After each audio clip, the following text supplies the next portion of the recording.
Hello friends, कैसे हैं आप लोग। बीपीएससी टीआरई 4 का तैयारी आप लोग का चल रहा है फ्रेंड्स। उसी का आज हम लोग इम्पॉर्टेंट चैप्टर करेंगे बायोलॉजी। आज बायोलॉजी का क्लास आपका चलेगा, जिसमें से कि चैप्टर का नाम है कोशिका। टीआरई 4 में यहाँ से आपको कम से कम 2 से 3 प्रश्न देखने को मिलेगा, क्योंकि ये जो क्लास मैं आपको करवा रहा हूँ ये एनसीईआरटी बेस्ड क्लास है। आप किसी भी क्लास का तैयारी कर रहे हैं सभी के लिए ये इम्पॉर्टेंट है। खासकर ये पीआरटी और 6 to 8 के लिए बहुत ही इम्पॉर्टेंट है। और जो भी जिसका साइंस सब्जेक्ट है, जैसे किसी का ऑनर्स साइंस है, तो उसके लिए तो ये क्लास बहुत ही इम्पॉर्टेंट है। और यहाँ से आपको ज़्यादातर प्रश्न एग्जाम में देखने को जरूर मिलेगा। कोशिका चैप्टर से रिलेटेड जितने भी प्रश्न हैं इस वीडियो में पूरा कवर कर दिया गया है। यह वीडियो अगर आप अच्छे से देख लेते और याद कर लेते हैं तो इससे बाहर आपका एक भी प्रश्न नहीं जाएगा एग्जाम में। तो ठीक है फ्रेंड्स, चलिए हम लोग क्वेश्चन की ओर बढ़ते हैं। आप लोग अच्छे से इसको पढ़िए और वीडियो को बिल्कुल भी स्किप नहीं करिएगा, नहीं तो आपको समझ में नहीं आएगा। वीडियो को अंत तक अवश्य देखें। तो चलिए देखते हैं। पहला क्वेश्चन है, जैव विकास के किस कोशिकांग को ऊर्जा का घर कहा जाता है? तो किसे कहा जाता है? तो इसका आंसर है माइटोकॉन्ड्रिया को। इसको इंग्लिश में पावर हाउस भी कहा जाता है। आगे है, हमारे तंत्र में अधिकतम एटीपी अणुओं को उत्पन्न करने वाले पद का नाम क्रेब्रस चक्र है। तो याद रखिएगा फ्रेंड्स, एग्जाम में पूछा जाएगा आपसे कि हमारे तंत्र में अधिकतम एटीपी अणुओं को उत्पन्न करने वाले पद का नाम क्या है? तो आपको बताना है क्रेब्रस चक्र। आगे, प्लाज्मा झिल्ली किन पदार्थों से बनी होती है? तो प्लाज्मा झिल्ली किन पदार्थों से बनी होती है? तो आपको याद रखना यह हो जाएगा प्रोटीन तथा लिपिड से। नेक्स्ट, मानव शरीर के किस अंग में लसिका कोशिकाएं पाई जाती है? तो इसका आंसर हो जाएगा पीलिया। आगे, किस जीव में लिंग गुणसूत्र नहीं पाए जाते हैं? तो इसका आंसर हो जाएगा छिपकली में।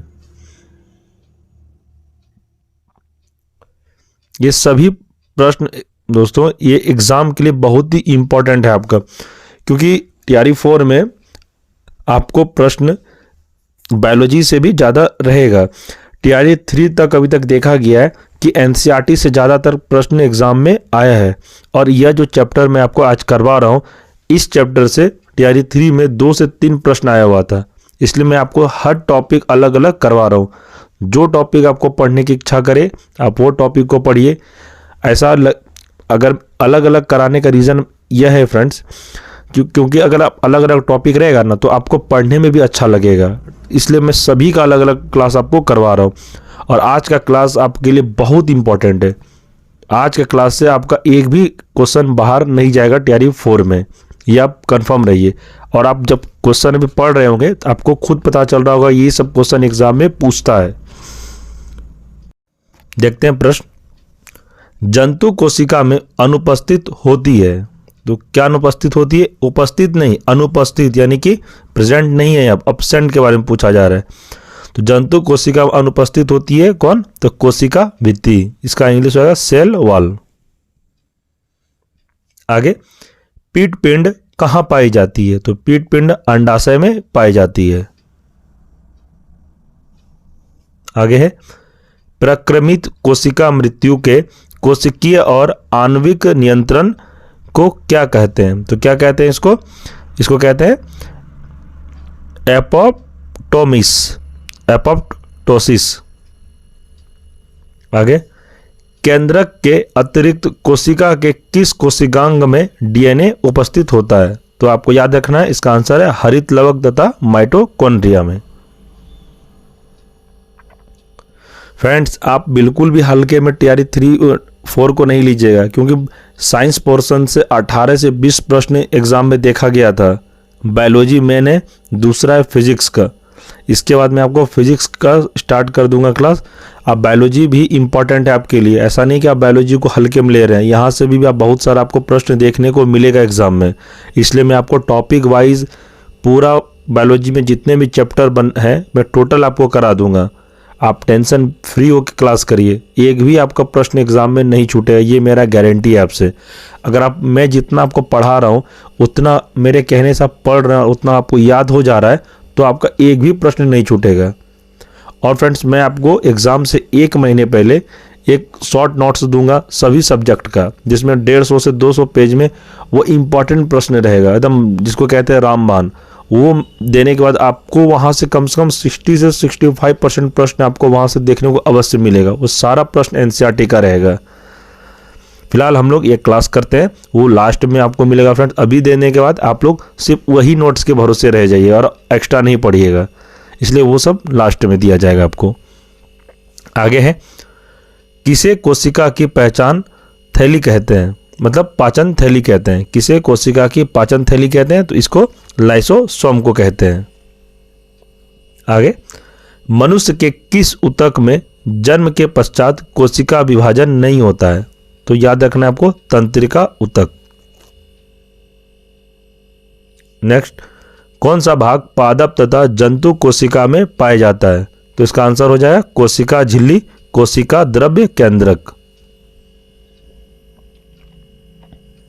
नेक्स्ट है, हाइपरप्लासिया का क्या अर्थ है, तो इसका आंसर हो जाएगा कोशिका के आकार में वृद्धि होना।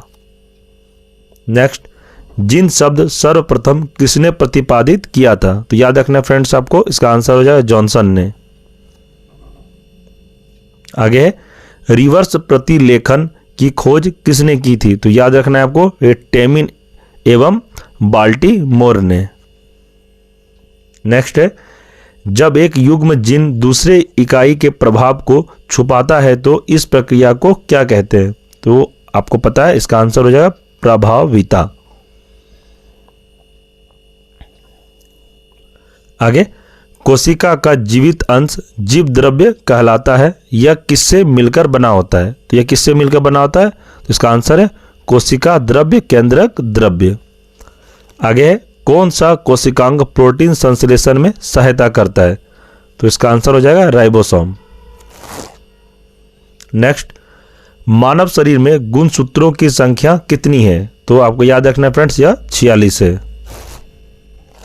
आगे, कौन सा तत्व पौधों की कोशिका भित्ति की संरचना का घटक है, तो याद रखना है आपको, इसका आंसर हो जाएगा कैल्शियम। नेक्स्ट, सबसे छोटी जीवित कोशिका है, ये कौन सा है, तो इसका आंसर है माइकोप्लाज्मा।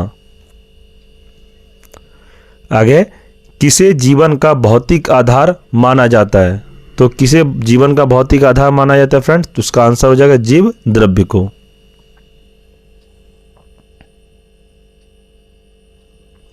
क्वेश्चन है, कौन सा कोशिकांग केवल वनस्पति कोशिका में ही उपस्थित होता है, तो याद रखना है आपको, इसका आंसर हो जाएगा हरित लवक में।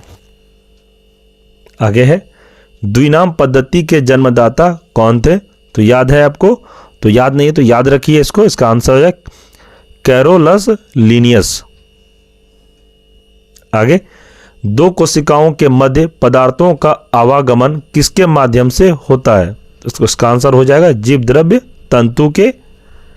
तो फ्रेंड्स, ये VBI आप लोग लिख सकते हैं, ये प्रश्न आपको TRE 4 में आने की प्रबल संभावना है, ये आप लिख लीजिए, ये प्रश्न आपको देखने को मिल सकता है TRE 4 में।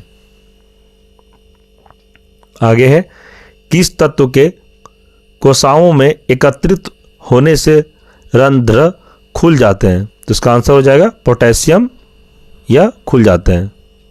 नेक्स्ट, ट्रैफिक पुलिस की संज्ञा किस कोशिकांग को प्रदान की जाती है, तो इसका आंसर हो जाएगा गोल्जी कायको। आगे है, प्लाज्मा झिल्ली किसकी बनी होती है, तो आपको याद रखना है, इसका आंसर हो जाएगा लाइकोप्रोटीन की, तो इसका आंसर हो जाएगा लाइपोप्रोटीन की, तो याद रखिएगा इससे। आगे, प्लाज्मा झिल्ली की संरचना का यूनिट मेम्ब्रेन मॉडल किसने दिया था, तो इसका आंसर हो जाएगा रॉबर्टसन ने, जो कि 1959 में दिया था। नेक्स्ट, कोशिका भित्ति होती है तो क्या होती है, तो परागम्य होती है। आगे है, विश्व की सबसे छोटी कोशिका तो कौन सी है, तो माइकोप्लाज्मा गैलिसोफिटिकम है। आगे है, विश्व की सबसे बड़ी कोशिका तो यह शुतुरमुर्ग का अंडा। आगे, मानव शरीर में सबसे छोटी कोशिका कौन सी है, तो इसका आंसर हो जाएगा सेरिबेलम की ग्रेन्यूल सेल। नेक्स्ट, मानव शरीर की सबसे बड़ी कोशिका कौन सा है? तो इसका हो जाएगा अंडाणु, जिसको इंग्लिश में हम लोग बोलते हैं ओवम। यह केवल स्त्रियों में पाया जाता है, तो इसे आप याद रखिएगा। नेक्स्ट है, मानव शरीर की सबसे लंबी कोशिका कौन सा है? तो यह हो जाएगा न्यूरॉन। नेक्स्ट, पुरुषों में सबसे छोटी कोशिका कौन सा है? तो यह हो जाएगा शुक्राणु, जिसको इंग्लिश में हम लोग स्पर्म बोलते हैं। नेक्स्ट, सबसे बड़ी पादप कोशिका कौन सा है? तो यह कैलिफोरोटैक्सीफोलिया। तो याद रखिएगा फ्रेंड्स। ये कोशिका से रिलेटेड जितने भी प्रश्न था मैंने आपको इस वीडियो में कंप्लीट करा दिया। और फ्रेंड्स, एग्जाम में प्रश्न आपको यहीं से देखने को मिलेगा। कोशिका से 1 से 2 प्रश्न एग्जाम में देखने को मिलता है, और जो भी प्रश्न आपको पूछा जाएगा इस वीडियो से आपको 100% प्रश्न रहेगा। क्योंकि ये जो क्लास है आपका एनसीईआरटी क्लास है, ये मैं बार बार आपको इसलिए कहता हूँ क्योंकि एनसीईआरटी अगर आपको पढ़ने का खुद से अगर आपको लगता है कि आप थ्योरी पढ़ सकते हैं घर में, तो थ्योरी किताब आप ला के पढ़िए और अच्छे से उसको समझिए। अगर आप लंबा चौड़ा नहीं पढ़ना चाहते, शॉर्ट में पढ़ना चाहते और ऑथेंटिक पढ़ना चाहते, ये भी आपका एनसीईआरटी क्लास ही है। एनसीईआरटी क्लास ही है। इसमें बस मैं फ्रेंड्स 1 लाइनर में आपको पढ़ा रहा हूँ और एग्जाम में डायरेक्ट प्रश्न आपको देखने को मिलेगा। ये मेरा विश्वास है। आप लोग मेरे पे विश्वास करके आप तैयारी करिए, आपका प्रश्न यहाँ से बाहर नहीं जाएगा। बस आप अच्छे से मेहनत करिए और आपको रिजल्ट हासिल करिए। फ्रेंड्स, एक कोशिका के बाद हम लोग नेक्स्ट चैप्टर जो पढ़ेंगे उस चैप्टर का नाम है पोषण। इसके बाद जो चैप्टर हम लोग पढ़ेंगे उसका नाम है पोषण, वो हम लोग नेक्स्ट वीडियो में पढ़ेंगे। तो फ्रेंड्स, अगर आप चैनल पर नए हैं तो चैनल को सब्सक्राइब जरूर करें और बेल आइकन को प्रेस अवश्य करें। अगर ये वीडियो आपको पसंद आया फ्रेंड्स तो वीडियो को लाइक करें और अपने दोस्तों में भी शेयर करें जो TRE 4 का तैयारी कर रहे हैं।